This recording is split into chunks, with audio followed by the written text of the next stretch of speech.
Estoy con unos amigos muy queridos. Estoy con Beto Eugenia de Santa Sangre Body Rituals.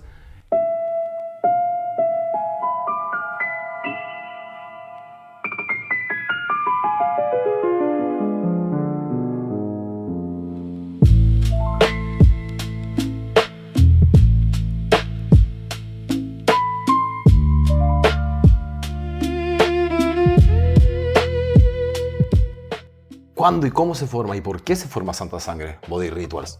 Pues justamente van a ser 10 años, ¿no? 10 años ahora. Yo antes de conocer a Beto había experimentado con ganchos, buscando mi camino, pero lo conocí justamente por mi primera suspensión, mucho antes de que empezó Santa Sangre. Y nuestra búsqueda empezó a salir la idea de las performances y de cómo dar vida a algo que fuera un poquito más estético, pero también que contara una historia. Y al mismo tiempo se mezcló con la búsqueda más espiritual y ritual que los dos en formas muy distintas, en caminos distintos, habíamos hasta ese punto llevado. Empezamos a salir juntos, empezamos a crear juntos, de ahí como salió naturalmente ese proyecto. Creo que, como decías, ¿no? Cuando nos empezamos a trabajar juntos, salió la oportunidad de hacer un performance, creo que en una galería de arte, fue el primero que hicimos, y ya fue cuando nos sentamos y empezamos a hablar de cómo tratar de crear algo que pudiera funcionar dentro de otros lugares a los que estábamos acostumbrados a trabajar, ¿no? Que normalmente eran en convenciones de tatuajes o en clubs fetichistas o cosas así. Y a ir a una galería de arte donde hay otro tipo de público, lo que siempre tratamos fue de encontrar una forma en no crear un shock, un aspecto negativo, ¿no? O sea, como la audiencia.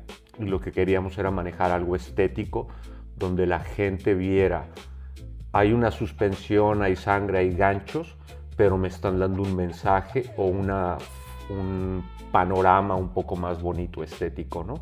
Y eso es, yo creo que una de las cosas principales, ¿no? Que salió de cómo se empezó a crear todo esto, ¿no? De Santa Sangre Body Rituals. Una vez hablando con Paul King, dijo, a mí los performance me gustan, pero si le quitas la parte de la suspensión que queda.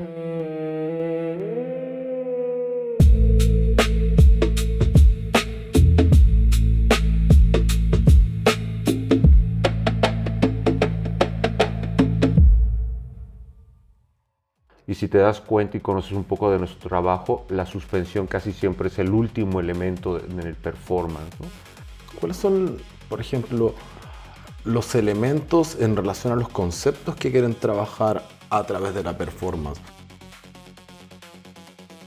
Pues creo que algo que sigue saliendo mucho es esa idea de como un viaje transformativo, ¿no? Tratar de trabajar con arquetipos antiguos, o sea, que pueden ser de diferentes culturas, pues Beto tiene mucho de su herencia cultural, por decir, y son imágenes que a veces tienen un poder fuerte porque son universales. La idea de la sangre como ofrenda, porque eso siempre ha sido para nosotros, ¿no? La idea que pues voy siempre un poco cauta con esas palabras. Súper bien. Creo que seguro tratamos de darle una profundidad distinta. Cuando se suspende uno enfrente de gente, creo que hay mucho poder en esas cosas. O sea, te llega tanto la energía de la gente, tomar esa energía y volverla a regresar a la gente un poco multiplicada, como las antenas que somos en esos momentos de suspensión. Creo que eso, ahí sí, podemos empezar a hablar un poco de ritual. ¿Cuáles son esos casos para ti? ¿En qué momento logras esa transición de ser una performance simplemente a convertirse en un ritual? Creo que dentro de mi percepción de lo que es cuando estamos en el escenario, yo siempre traté de presentarme y hacer mi propio ritual en el escenario. Pero yo siempre he sido un poquito cerrado quizás. Digo, yo voy a hacer algo en el escenario, si lo captas, bienvenido, si no lo captas también es válido, ¿no? Cuando estuvimos en el último performance donde estuvieron ustedes, yo tenía que ser un personaje que es el señor del inframundo, y eso es una de las magias de estar en el escenario y estar ofrendando nuestra sangre y ofrendando nuestro dolor, ¿no? Esas sensaciones, ¿no? Y es una forma curativa de una u otra forma. ¡Ay, güey!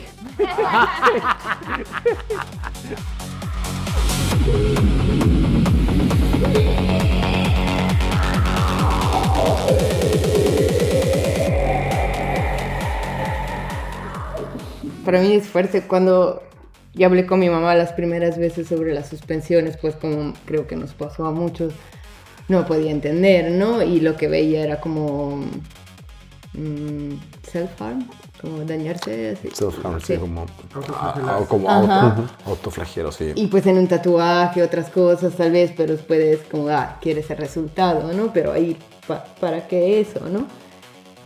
Y creo que de una u otra forma también en las performances nos sale un poco eso de tratar de enseñar que eso puede ser una curación, tal vez no para todos, pero es una herramienta muy poderosa para un viaje hacia el interior, ¿no? Y sí, tal vez en los performances sale de una forma más escénica. Escénica, gracias.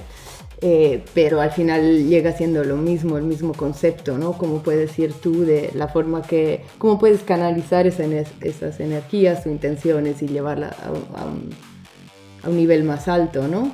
Y eso es parte de la cura, de la suspensión, creo.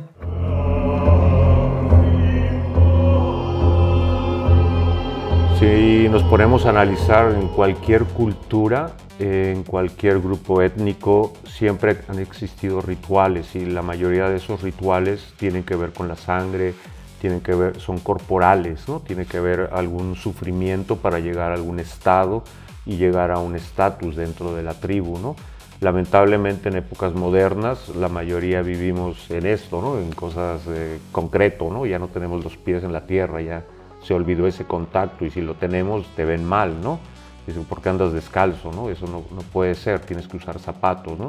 Estamos aislando nuestra parte corporal con lo externo, ¿no? Ya no le tenemos el amor, no sé, hablarle a un árbol o cosas así, ¿no? Que en todo el mundo, todas las culturas siempre tuvieron ese contacto con la naturaleza y con las cosas espirituales, ¿no?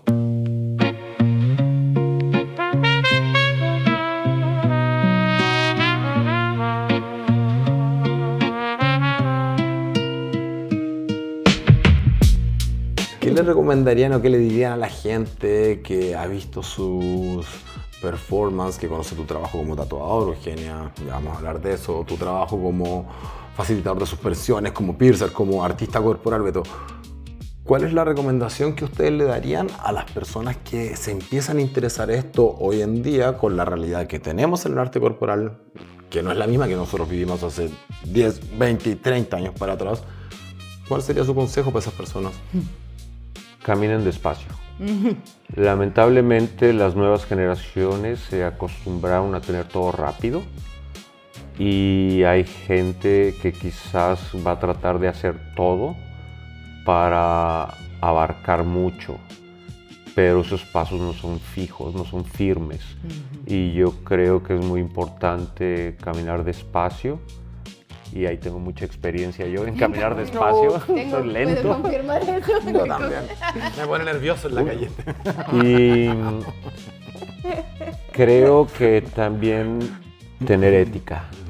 La ética es muy importante, lamentablemente se está perdiendo en muchas de las nuevas generaciones por lo mismo de que quieren abarcar mucho y creo que para mí sería el mejor consejo. Crea tu ética, trata de hacer las cosas pensando siempre en el peor escenario y si vas a poder solucionarlo.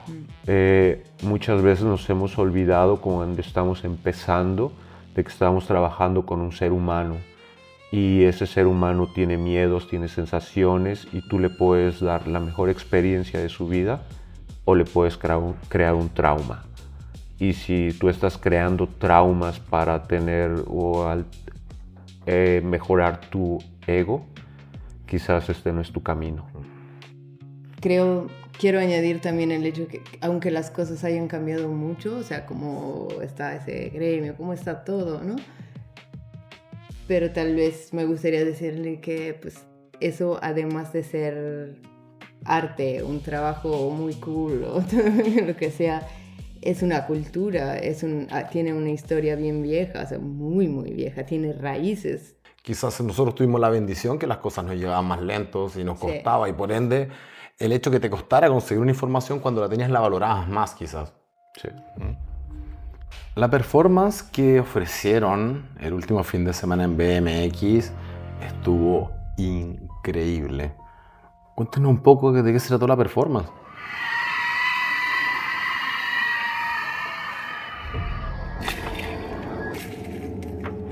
A veces no tenemos la suerte de poder colaborar con artistas increíbles, con los que tenemos una buena química, si se puede decir. Eso para nosotros es muy importante. Y con ese cantante de ópera, Joa Helgesson, con él ya habíamos trabajado antes. Y pudimos realizar ese sueño de que las únicas dos personas que nosotros conocemos que trabajan con la ópera y la suspensión corporal se pudieran juntar en el mismo escenario con nosotros. Y la otra persona es Hilary Whitmore, Operification, y pues trabajamos con 2 músicos más, entonces fue distinto de nuestras shows normales, y en ese caso había coordinación de muchas personas, pero cada vez que podemos trabajar con la música en vivo, eso tiene todo otra fuerza, también para nosotros, en el momento de estar en el escenario, pues nos lleva, ¿no? Nos guía el ritmo, la suspensión, las emociones.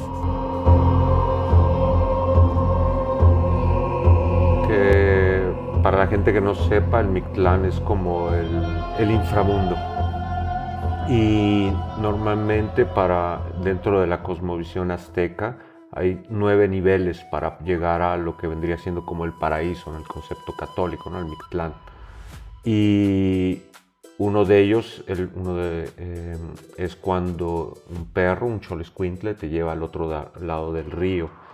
Cuando llegas al otro, ese es el primer paso. El segundo paso es cuando vas a pasar por una montaña llena de pedazos de obsidiana y te vas desgarrando, te va quitando la piel, ¿no?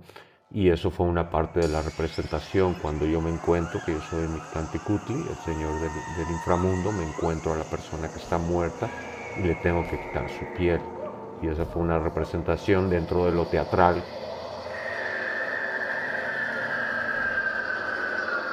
También tratamos de cómo adaptar todas esas pequeñas historias, o eso que queríamos comunicarlo, con elementos para crear un ambiente y que la gente se metiera un poquito en el papel, aún sin conocer la historia, ¿no? No contar la historia literal, eso se puede leer en cualquier parte, sino eso, manejar ciertas cosas. Es interesante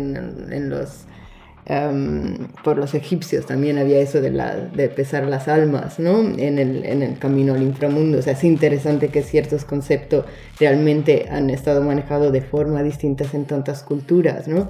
Entonces, al llevar esa imagen, tal vez a ti te hace pensar otra cosa completamente distinta, pero tal vez llega a donde tiene que llegar, ¿no? Tratar de encontrar elementos universales para decir algo, ¿no? Y eso nos pasa con nosotros. Normalmente todo lo que estamos diciendo viene relacionado a ciertas leyendas, mitos. No solamente va a estar basado en algo azteca o europeo o mitológico, ¿no? Va a haber una fusión, ¿no? Y creo que eso también hace más rico algo, ¿no? Yo quería agradecerles, nosotros somos amigos hace mucho tiempo. Este año con Beto tenemos 20 años de amistad. Wow. Sí, en 2005 vine a Berlín, nos conocimos. Y nada, hemos viajado harto, así que para mí es re importante y re lindo tenerlos en la piel del viajero. Gracias por su tiempo, por sus palabras y su experiencia, porque el fin de semana, de verdad, la performance que hicieron estuvo increíble. Así que felicidades y muchas gracias por estar acá. Gracias. Gracias.